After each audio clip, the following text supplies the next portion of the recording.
Today, we're going to take a look at a handful of things that I still managed to sell during one of the worst weeks I've ever had as a reseller. And I'm going to go on a rant about eBay's continued lack of an immediate payment requirement.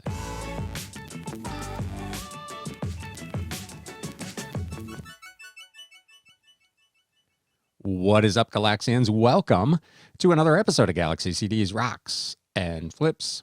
If you're not familiar, my name is Ryan, and I am a full-time reseller, part-time YouTuber, and podcaster working out of my home here in the greater Cincinnati area, and this channel is all about the flip life. Today, I'm going to share with you a few items that I managed to sell last week, despite the fact that I didn't go back and look at every week over the time I've been reselling because it was going to be too depressing. But man, it was rough out there last week. Let me know in the comments what kind of week you had last week. I know I saw some big piles on the Monday morning Instagram kind of what sold posts. So I know some of you are still doing pretty well, but man, I had a terrible week last week in sales. We will also cover some reselling news with the big topic for me being this week, the continued lack of an immediate payment requirement over at eBay. But let's get this thing kicked off.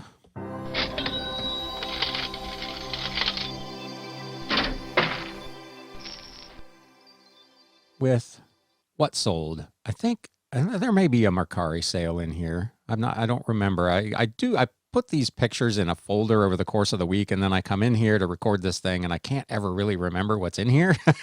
So sometimes it's as much as a surprise to me as it is to you, but let's take a look and see. I think I got maybe half a dozen or 7, something like that this week. The first item is a DVD. This was new and sealed. I talked actually about this movie a few weeks ago when I mentioned the Wang Chung soundtrack album to the movie To Live and Die in LA. I picked up a big lot of DVDs at a garage sale a few weeks ago.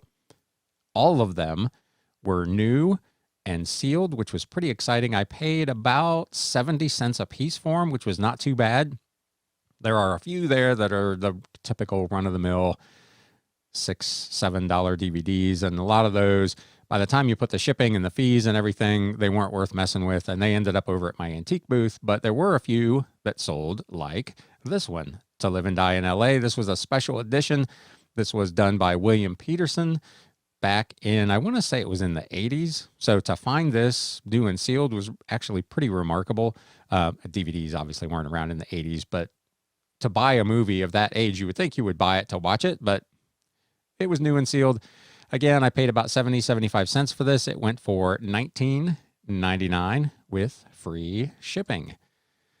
This next item, I've talked about this over the last couple of weeks, the big lot of model train magazines that was essentially, if you can haul them, you can have them lot. So I have absolutely no money in this. The ON30 Annual 2010 Model Railroad Magazine. This is a annual compilation of articles for narrow gauge model railroading. I'm into model railroading. I'd never even heard of this magazine. There were a couple of them in this box. I put this one up at auction, and it got 9 bids. Starting price was, I think, $9.99, something like that. It went for $24.50 with free shipping. So again, model railroad magazines, they don't always sell super fast, but they can bring reasonably good money. The first CD of the week, Bad Manners Skinhead. This is from 1992. It was another new CD, another one out of that gigantic lot of 8,000 plus CDs that I bought. Coming up on a year ago now, they continue to sell. I am still working on kind of a second run through of all those items and listing a few more here and there. But this went for $24.99 with free shipping on a cost of goods sold of about 3.7 cents. Another CD. This was not out of that lot. I honestly don't remember where I got this. I've had this so long. This may be something. This might be one that I had originally in my own record store years ago. I really don't recall. One Love, One Heart by Yabby U. This, again, was a new CD from 1992 on Shinachi Records. This went on a best offer for $25 with free shipping. More model train magazines. This is a set of Model Railroader from 1954. The full year all 12 issues in pretty good shape. This went for $27.99 plus customer paid shipping, and I own these for this particular lot. Actually, these were in that free box, so I got nothing in these. This was a pure profit sale, $27.99 plus shipping.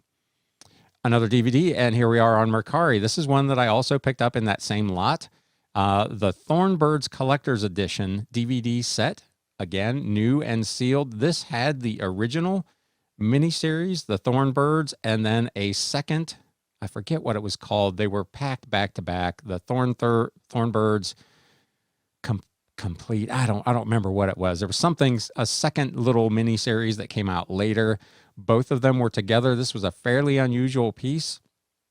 I had it listed for $49.99 or best offer on eBay and $49.99 on Mercari. Someone on Mercari originally made me an offer of $35, which I was not about to take. I countered at $45. They came back at $40, and we made a deal. So this has already been received. I've already gotten feedback on Mercari for this. So that went really, really quickly. I have noticed, and I don't, there's no real reason that this should be the case, but a lot of my Mercari orders seem to take a lot longer going through the postal system than my eBay orders. And there's no reason for that to be. I don't use Mercari's labels. I actually print labels either on Pirate Ship or through PayPal. Stuff that goes media rate, Pirate Ship, to my knowledge, doesn't even do. So a lot of these just go out with PayPal. But man, some of them are taking an inordinately long time to get to their customers, which is kind of a bit of a cash flow crunch a little bit, because you don't get paid until the customer receives and rates you on that thing. So if it takes 8, 10, 12 days to get there, and the customer is allowed 3 days to rate you, this can take a while. So it's a little hard, I guess, for me to really get too hot and bothered about eBay's lack of immediate payment requirement when you have a case like this where you may wait some time, but at least you know for sure that you are going to get paid on Mercari, because they do require that the customer pay immediately. They just don't transfer that money to you. So it's a little bit different situation, and we'll get into that. A lot more here in a few minutes. And now, your flip of the week. Not a huge one, but not a bad sale. This is 2 more books out of that big 2,500 book lot that I own for about a quarter a piece. So this is 50 cents, cost of goods sold. The Golden Bough, Part 4, Adonis, Attis, Osiris, Volumes 1 and 2. This was a big set of books from the mid-1930s. I did not have all of them, so I listed these either individually or in the 2 or 3 of the parts of the set that went together. I had these listed, I think, for $30 or $35 a piece, and I received an offer for the 2 of them for, well, that's not right. This was one lot. This was listed for $60, and I sent out an offer for 15% off, I think, and came up with this $55.24, and a customer bought them. These have been really decent sellers, but I've had a lot of instances where customers have agreed to purchase them and then not paid for them, which again, we're going to get into here in a few minutes. But this guy paid right away, $55.24 with free shipping on a cost of goods sold of just 50 cents. So not a bad flip of the week. A few decent items there. You would think that I had a pretty good week. You, however, would be wrong.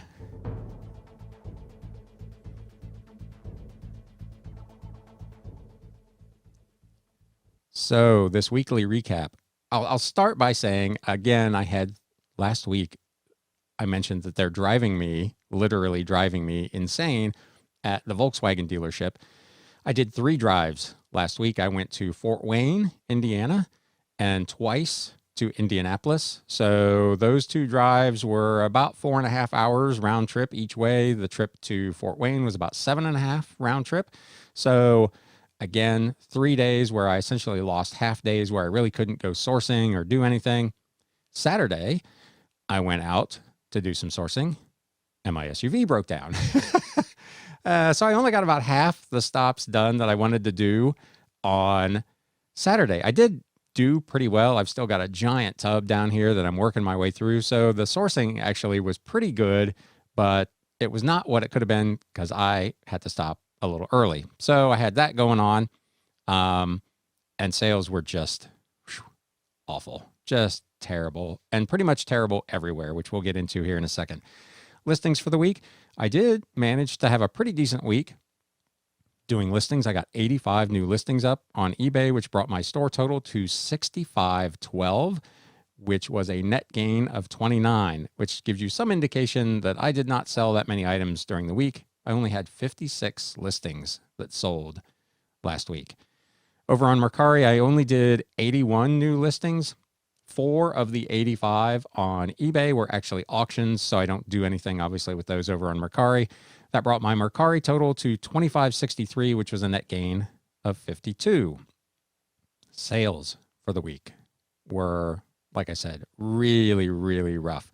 763.18. That is the first time that I can remember, probably since before I went full time, that I didn't crack $1,000. It was brutal. I did make $19.98 in affiliate income. So to those of you who have clinked. Wow. I don't do the bloopers thing. I just leave them in because I think they're funnier that way. Clicked any of the affiliate links that you see down below in the show notes or the video description. Thank you so much for using my links. $19.98 last week in affiliate income. Bonanza did $12.83. The Westchester Antique Mall was on the board for $26.86, which was actually a bit of an improvement over what it's been doing. $84 on Mercari, but only $619.51 over on eBay. So really, really rough on eBay. Cost of goods sold, $20.97, which left me with a really good net profit percentage of 97.25%. Unfortunately, that was only $742.21, so not great. Operating expenses for the week totaled $403.03. I did have to order, despite it not being that busy of a week, I had to order another 500 of the size 0 bubble mailer that I use for CDs and DVDs. That cost me about $85. And then, of course, shipping and eBay fees, which left me with a net profit of 44.44%, or $339.18. So not real pretty on the old profit numbers. Fortunately, in my case, because I do have this extra side gig, all these trade drives, I made over $300 in the trade drives. So I'm still there or thereabouts with what I want to be making on my, weekly income. But the dealer trade drives are supposed to be the extra, the fun money. This week, it turns out that they're kind of the real money. With that, we're going to take a really quick break over on the podcast so I can sneak in a sponsor message to try to acquire a little bit more affiliate income. So we will be right back with reselling news and my rant on the non-requirement of immediate payment. Stay tuned. News updates. So let's get into this news. First up, we're going to talk just real briefly about Amazon. I had talked about something similar to this some time back. There's a new article out this week, and as always, I will link to these in the show notes and the video description below. Amazon blocked 10 billion listings in a counterfeit crackdown. Amazon, which has been under pressure from shoppers, brands, and lawmakers to crack down on counterfeits on its site, said Monday that it had blocked more than 10 billion suspected phony listings last year before any of their offerings could even be sold. That is, frankly, really, really impressive. The numbers were released in Amazon's first report on its anti-counterfeiting efforts since it's announced new tools and technologies in 2019. The number of suspected bad listings that it blocked last year was up 67% from the year before. So if you are a listener to this podcast, this probably doesn't apply to you because you're good folk. You're not counterfeiting stuff. You're not trying to sell knockoff merchandise. But if you are, as I said in that previous video, be aware that Amazon is probably onto you. It does not really go into a ton of detail, whether they're suspending a lot of accounts or whatnot, but they're really cracking down and getting those listings removed. There is a discussion of the Informed Consumers Act in this article also, which we had talked about previously, which the reselling community feels may hinder individual small-time sellers like us. So you might want to go in and take a look at this article.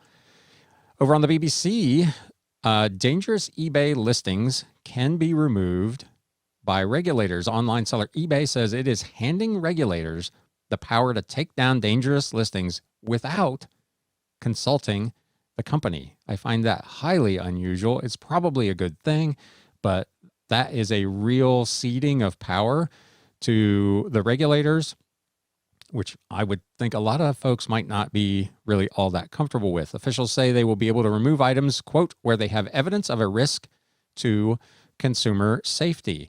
In the UK, that will include the Office for Product Safety and Standards and Internet regulator Ofcom. Online marketplaces such as eBay are engaged, the article says, in a constant battle to ferret out unsafe items sold by their users. This is in part because nearly anyone can list nearly anything on online auction sites. This latest move, eBay has said, was designed to speed up the removal of, quote, illegal or unsafe items without awaiting for approval from the company. Only, they say, selected trusted authorities will have access to these new tools, but those that do will have the ability to take down any listings from the marketplace themselves. eBay says, of course, that they already have extensive reporting systems for customers to use and took proactive steps to remove banned items, but eliminating the need for a second level of approval streamlines the process, making product removal more efficient and reducing the risk of harmful products actually being purchased. So this is, as far as I can tell, this is in Europe only right now. I didn't see anything here that leads me to believe that they'll be implementing anything like this in the short term here in the US, but you never know.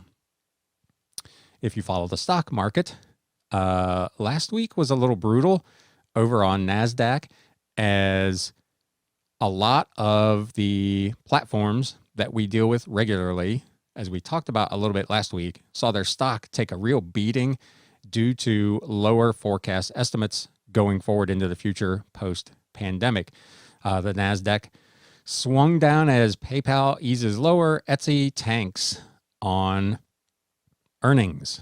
It was rough. Etsy had a huge drop last week. Etsy shares dropped more than 13% as they expect things to slow down considerably during the remainder of 2021. Investors were not comfortable with Etsy's projected future. Second quarter guidance called for Etsy's year-over-year gross merchandise sale growth to slow to just 5 to 15%, which in ordinary circumstances would be amazing. If you could grow your business between 5 and 15% a year as a traditional retailer, you were killing it. Now, 5 to 15% is caused to hit the panic button. Last year, they were up 15 to 25%, apparently. So it's crushing the stocks. Etsy has since rebounded a little bit. Poshmark, likewise, we talked about last week, had really dropped, and it, too, has come back a little bit. So there's those things going on. But, yeah, it's a rough time as we find where this new normal is in the kind of online reselling world. How many people that came to sites like Etsy, for instance, are going to continue to come back once they can get out and go to their local craft stores, craft shows, those sorts of things. Are these sites going to continue to be as potent and as successful as they've been over the last year or 18 months?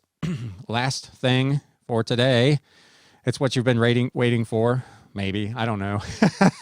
Man, I was pretty fired up yesterday. If you follow me on Instagram at Galaxy CDs Rocks, you saw me post a clip of this message that I received from a customer who made me an offer on an item, which I accepted. And it's not a huge item. It's like $20. But my sales are bad right now. So I thought, oh, okay, I'm going to take this slightly lowball offer. It wasn't beyond the pale. I mean, it wasn't a terrible offer, but I'm like, I'll go ahead and take this. I'll get the $20 and I can go out and get some more stuff. It's all good.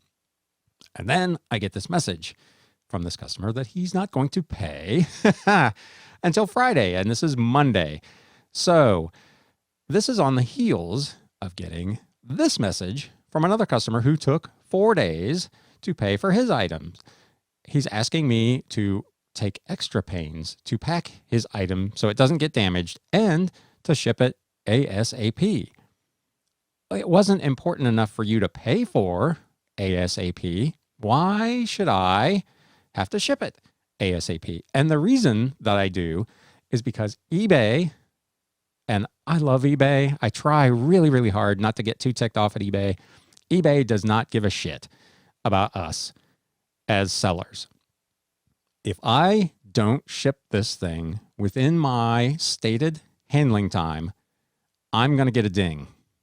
This person took 4 days to pay for this item and is completely unscathed. And the reason that is allowed to happen is because eBay refuses to implement an immediate payment requirement on their site, which to me in 2021, and I've talked about this before, is absolutely ludicrous. Mercari has figured out how to do it on offers. You can make an offer. If the offer is accepted, the payment is immediately deducted from your account. And the seller is assured of getting paid. Now, Mercari has their own interesting way. They don't pay you as the seller until the item is delivered and the customer has either left feedback for you, rated you as they call it, or 3 days have passed. So that's an issue in and of itself, but you are at least assured that you are going to get paid. With eBay's current system, which dates clear back to 1995, there's no real assurance that you're ever going to get paid for an item. And again, in the case of this particular item, it's a $20 piece. So it's not killing my business. But if you're a small seller with a handful of big, expensive items, and you get a message like this, it's a real problem. You have an item that may be several $100s that you have money tied up in that is essentially now stuck in limbo. You can't sell it to someone else. You can't ship it to this guy. You can't get your money. You are just absolutely stuck waiting. And eBay refuses to fix this. And it's a problem. They continue to just kind of trim things around the margins. They introduced, as part of the Spring Seller Update, this new unpaid item policy. They were doing away with the old unpaid item assistant and will now allow you to cancel an unpaid item at the beginning of the 5th day of that item not having been paid for. So instead of 6 days, it's now 5. Thank you so much, eBay. That is so wonderful. 5 days. 5 days I got to wait before I can attempt to resell this item. And still with that, if the customer does pay on that 5th day, there's no penalty to them. But I cannot reciprocate that level of care to the customer and wait 5 days to ship it to them. If I have 1 business day handling, I've got to ship the thing essentially right away, or I, as a seller, suffer a consequence. There are no consequences for buyers on eBay. If you are a buyer on eBay, and most buyers on eBay, to be fair, are good. 99.5% of my sales are paid for immediately. In fact, sometimes they're paid for so fast that I get the paid notification from eBay before I get the sold notification. So this doesn't apply to most folks, but this is a systemic problem with eBay that there's no reason technologically that they cannot fix. Virtually every other reselling site, every commerce site that I am aware of in the world requires immediate payment. You have to have a card on file or a payment method on file, be it PayPal or whatever. And if you want to purchase something, you have to pay for it. Every retail store, you can't, we don't do layaway here at the Galaxy. That's not the game I'm in. If you want something, you pay for it. Only on eBay do the customers have all of this power with no consequence in terms of when they pay for their items. To that point, as the final news item, now that rant is more or less out of the way, eBay has rolled out this new unpaid item policy, which, again, it of itself is not really working properly because I had one item that should have been in this policy that I am unable to do anything with. I can't open an unpaid item case for it, and I can't cancel it. And it's been 6 days, and it's only supposed to be 4. So even this attempt to trim around the margins and fix this problem isn't working properly. Now, I get sometimes you roll things out, and it takes a little bit for them to work properly, but this isn't even working. eBay sellers can now cancel orders if the buyer hasn't paid within 4 days. In reminding sellers of the new policy, eBay did update one key detail. In our communication in the 2021 Spring Seller Update, we announced that you would be able to cancel an unpaid transaction after 5 calendar days. You will now be able to cancel the unpaid order starting on the 5th calendar day, which is essentially a almost 2-day improvement over the previous unpaid item assistant, where you had to allow 6 full days to pass before you could request that the order be canceled and move on with life and relist the item. So it's a step in the right direction. But again, I will say there is no reason for a site the size and structure of eBay to not be requiring immediate payment. They are terrified for some reason of their customers, and there's no reason for it. It's bad business for everybody. You as a seller, me as a seller, I can't get my money. I'm waiting for this money. eBay doesn't collect any fees for all this. There are probably, at any given time, I've got at least 2. Right now, I've got 5, I think, unpaid items that are approaching 2 or 3 days. eBay doesn't make any money on those items until they get paid for. It is in their best interest to require immediate payment.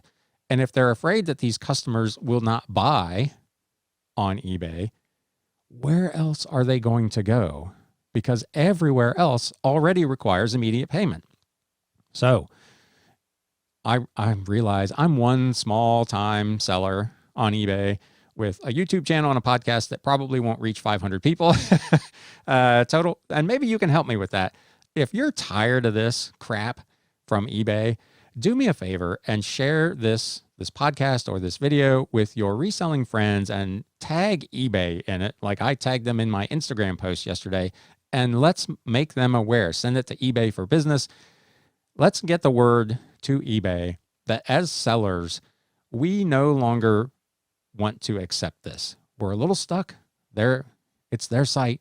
In the end, they can do whatever they want, but this is bad business. It's affecting us. It's affecting them. The only person that it's not affecting are these non-paying or late-paying customers. And I use that word very, very loosely because most of these, anytime somebody does this to me, I block them. As soon as the transaction is done, I'm done. I block those people so they can't buy or order anything from me again because they are not good customers. They're not worth the time, the trouble, or the aggravation. Everybody says customer is always right. The customer is king. That is only true to the extent that those customers are dealing with our businesses in good faith. And people like this are not, and I'm tired of it. With that, man, that's a bit of a downer, isn't it? I'm really ticked off about this. And, you know, a part of it may be the timing, coming off a really bad week in sales, getting the message from the Yahoo who didn't pay for days and then demands that I ship it as soon as possible, and then get this. And I actually sent this customer a message, and I said, hey, you know, you probably should have included a note in your offer that you did not intend to pay for this until Friday so that I could have made a more informed decision about whether I wanted to accept that offer, because I accepted it on the premise that you were going to be paying for it immediately. And I need to get rid of this thing. So again, the onus is on the customer to be upfront and honest. And he, to his credit, he did send me a message back. He says, I promise I have no ill intention. I will pay for this on Friday. He does have 100% feedback and 1,600 feedback score. So he's a legit customer. But he said in the past he has sent messages with his offers, and he found that most sellers rather didn't read them. I don't know whether that's true or not. I have no way to know that. I would have read it and I would have said no. I said, when you have the money on Friday, make the offer again. And if the item is still available, I will accept it. But here I am with this item. It's $20. It's not that big a deal. It's the principle of the thing that I can't do anything. I had to deactivate it from Mercari, hoping that this guy will pay for it and I don't miss an opportunity somewhere in this 4-day window to sell it to someone else. I guess I'm not quite done with this rant. Oh, man. Yeah. So if you couldn't tell, I'm pretty hacked off about this. And if you are, share this, tag eBay. Let's make some noise on this issue. With that, we're going to close it for this week. This week is actually off to a little bit better start. Things seem to be returning to, knock wood, a little bit more normal in terms of the pace of business for my eBay store. So hopefully next week's recap will be a little more uplifting. Hopefully you took this rant in the way that it was meant and you enjoyed this episode. If you did, please do me a favor, trigger that YouTube algorithm and hit that thumbs up button. Again, share this thing out there, tag eBay. And with that, it's time to sell. Thanks, guys. Hey, everybody. Thanks for spending a little time with Galaxy CDs, rocks, and flips. If you'd like to spend a little more time, there's another video in the upper right-hand corner. If you'd like to spend a lot more time, you can subscribe down below.